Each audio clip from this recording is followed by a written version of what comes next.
mention some. Okay, so can you maybe tell us what your name is and how old you are? My name is Petrus. I'm now 46. 46. And where are you from originally? Are you from Cape Town? No, I'm not from Cape Town. I'm from Mpumalanga, Nelspruit. Oh, okay. Yeah. And how did you end up in Cape Town? I was in 2000. I came down. Yeah. I was going on the internet and just looking for work. Yes. Then I did came down. Yeah. And then this guy was like, when I came here and I phoned him, he employed me because I've got epilepsy and I've got brain cancer as well. Okay. So because of that, I had a fit the one day at work, and then he fired me. What kind of work were you doing? I'm a qualified petrol, diesel, and auto electrician. Oh, really? Yeah. Okay. And then because you have epilepsy, they said no, you can't. Yes. And then what happens when you have your fits? What exactly happens? Well, for them, it's like a big risk to take when you got epilepsy. It's, yes.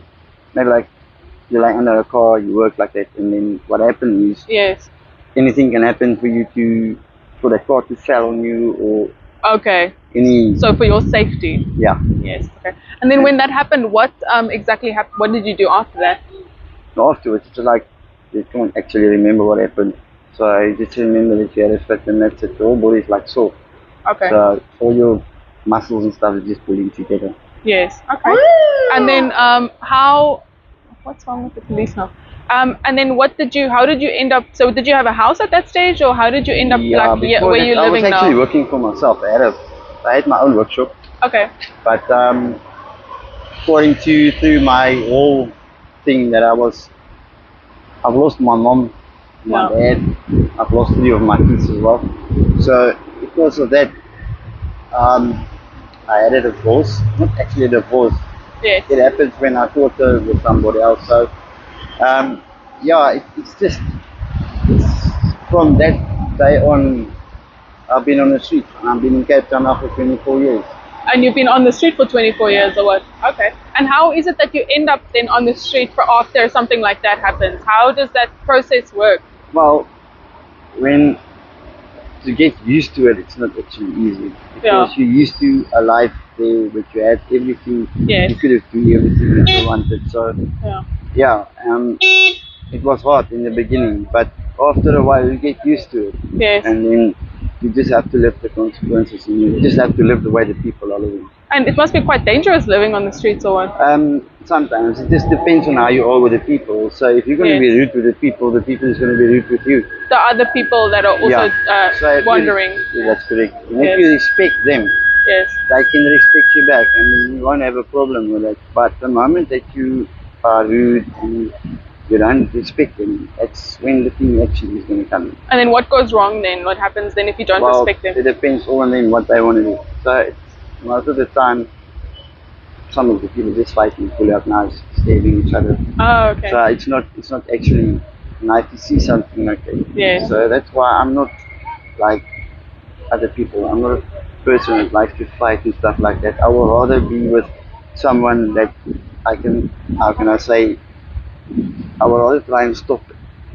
Yes. Than for them to stab each other or to hurt each other. Yes. So I won't actually allow something like that to happen. Okay. And what was your childhood like?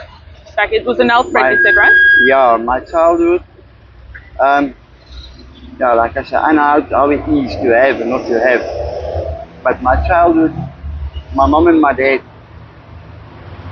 I will always love them for the things they have done for me and for the things that they do for me. So my dad worked very hard for me to go through my college. Your dad was? Sorry?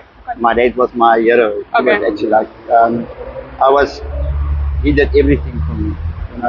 My mom was like, if I had a problem, I could have go to her any time. Okay. And just tell her, listen, this is what I had a problem. Okay. And she would have helped me. So your upbringing was relatively like normal, right? You would say, or not? Yeah, but we also did struggle. There was sometimes my mom and my dad also got divorced to one, and me and my mom used to live alone. And there was sometimes on a Sunday you just had some bread, milk, or whatever to eat, So it wasn't actually that perfect. Okay, so money-wise, it was a bit of a struggle. That's correct. Yes. Okay. And then, so you live right over here, right? Yeah, in this one. Okay. Yeah. And what is it like living over here? Well, before it looked so ugly like this now. It was actually, you know, before this, we had to build these places out of wood here and out of sails. We were like sleeping without them, you know, Yes. you're only sleeping with your blanket. And Yeah. during the night, it's like there's rats here. And Cape Town is rough, right? With the wind and the rain. Yeah, it does. But luckily, with the wind and the rain we are protected, so Yes. it's not so easy to come in. But if the wind is coming and it rips your whole place apart, that's when you have to stand up and you have to do it in the middle of the night when it's raining and the wind is blowing it. So yeah, so for us it's really tough. You know, for all of us here that's staying here, it's not like a. And are you friends with everyone around here, or how? Yeah, what is your relationship with the people? I'm more like the father around here, the father figure around here. So when people got problems, they will come to me and ask me for some advice.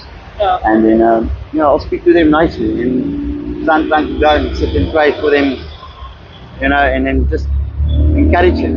You encourage them, just to go a little bit further in life, you know. Just to see what you can do, make the best from the worst from the best. And why do you think you have that role in the community? I think because everybody sees me like a person, like I'm a people's person. And for me to talk to people is the way I handle them, it's the way I speak to them. With respect, right? Yeah, with the respect and discipline as well. So the more I connect with them and the more I talk to them, they will all respect me. So most of the time it goes out of respect and how I handle them. So that's why they will come to me. And tell me, how do the people on this, because we're like right on the street, right? Like right at the intersection. How do the people treat you over here? You know, some of the people will, they will criticize you, they will judge you. Yeah. But for me to see a person, and I know exactly when people are talking about you, you know, and if one person is looking at you, and then they will look away and talk to the other people that's actually looking at him, and all of a sudden, all their heads will turn to you. And you get some of the people that's swearing you out. And so yeah, for us at this moment, it's going a little bit hectic. It's a little bit? It's hectic for us. It's not so easy as it is for everyone else. It's not like people are helping you that they used to help you before the corona. Has it changed after? A lot. Why do you think that is? In the corona, the corona was, before corona, everybody was helping you. They were more polite. Everybody was there helping you. Yeah. They were bringing you food parcels. They were bringing you blankets. They were bringing you clothes, whatever you needed. They were bringing for you. But at this stage, you can see it. It's a big change. You know? Do you think it's because people have less money now? Because, you know, it seems like everyone is almost struggling, you know? Why do you think that is? I don't think it's about that. You see, most of the time, I think the people are scared as well, because there's people on the roads that's grabbing chains and they're grabbing the phones of the people out of the car when they're driving. And I think that is the main problem for the people not to help us anymore. So it's a security risk? Or? That's correct. Okay. And then you get like CCID or law enforcement sometimes comes here, load us, and then they lock us up for being standing on the robot, and we have to do community service for 4 hours. Yes. I mean, that is unnecessary. We can't even, we don't know how to survive. Yeah. And is there more people after corona? It seems like there's more people on the streets after than before, right? Yeah. No, there is. Definitely, right? Yeah. No, there is. There is a lot of people on the roads since the corona started. Yeah. And again, there was a lot of people, And is it because, do you think people have lost their jobs during corona and then they end up on the street type of thing? Or why do you think they have ended up, you know? Most of the people will use the excuse for they've lost their jobs, but they don't actually know the circumstances. So you can never say anything about them, or like I will say again, you can't criticize someone if you don't know what's going to happen in his life. I'm sitting with one of my friends here. I met him. He was had his own company as well. Yeah. And the one that just passed me and asked me, he says he lost his job just because he lost his business because of corona. So at the end of the day, when you talk to them, the whole truth is coming out from why is he actually on the road. And then you will actually just look at him like that and you say, okay, you know, but I'm not here to judge you. It's just, it happens. It can happen to anyone. That's why I tell most of the people that this place is open for anyone. Yes. And what do you think are the main reasons people end up on the street? So it's they lose their job is the first one, right? Yeah, what are the other reasons you think? Jobs, drugs. Drugs, yes. So addictions. The addictions, that they have, So I think that is the main thing why some of them are. And medical, maybe, like. Some of them have got a medical problem, but some of them are gambling like that. Gambling. So, yeah. So some kind of addiction or. Yeah, most of them will gamble like they lost their mind or whatever. Yeah.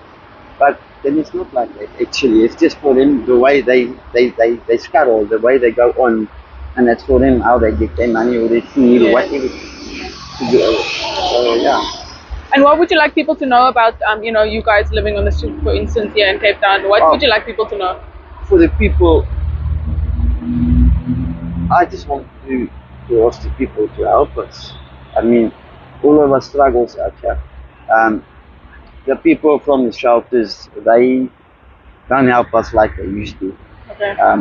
You can go with a card that the people are giving you, like almost like a voucher or something, and then they will just tell you they don't have. So, if the people that's outside, the communities out there, just can help us, just to get the way in the food division and clothes and blankets, those things. Because I have sent my child to my in-laws to go and stay there because I don't want to stay with him on the streets. And sometimes they don't even have nappies for him, they don't have milk for him. But we ask the people to reach out and just help us, just being those people that you were before the corona. Yeah, in terms of food and clothing and that kind of thing. Yeah. Okay, because some people are thinking that if they give stuff, then it keeps people on the street. So that's why people are giving to shelters and stuff. What is your opinion on that? No, the shelters doesn't give us any clothes. Yeah. So if there's no functions or people that's letting us know that they're giving out clothes by the shelters, then we don't get anything from the shelters. Does anyone help you? Any of these charity organizations, do you get any help? Because people are donating a lot of money to the charities. But if you guys are not seeing it, then what's the point? That's the whole thing we're also complaining about. Because there's a lot of money being donated to CCID. Yeah. And CCID is getting millions of rands from overseas as well. Since they have started in 2000, and they started to get donations for the people on the streets, they have never given something to us. Okay, CCID. Nothing, not even food parcels, not blankets. Not clothes, no shoes, no nothing. Who does give you something? The people we're asking by that are people on the streets, the normal people. Yeah. Okay. Okay, I think that's all. Is there anything else you would like to tell people about, living on the streets, anything, or living where you live, and Well, even if I can reach out to the young people, just to tell them whatever you do, whatever your situation is in, don't forget what your mom and dad, teach you in life. It's just yourself and just make sure that wherever you get a work, whatever job you take, keep it. Yeah. Because if you're not gonna do that, you will end up here where we are. Yeah. And is it difficult to go back to a normal life after living like this? No, I think my normal life, I will prefer my normal life better than this. So, but to get back to a normal life, it's hard. I was the one that I just said to my wife that I wish I can just have someone who can just sponsor me with a toolbox, And that's the thing that I actually need. If I can get that, a toolbox, I will get myself in 2 months' time. I will be off that. So the only thing that's stopping you from getting out of this is a toolbox. It's a toolbox for me to just start working. I got my customers, I got clients, but now the thing is, that's what I need. And what about the epilepsy and your medical condition? How is that working? I can feel sometimes when it's coming, so I will know when it's coming out. So for me to work for myself, it's much better than working for a boss. Yes, so exactly. I've been used to that all my life. So okay, thank you so much for talking to us. No problem. And thank you for your time, and we wish you all of the best, and we will definitely get the word out from this to tell people, about you and about the community and all of that. So, okay. Thank you.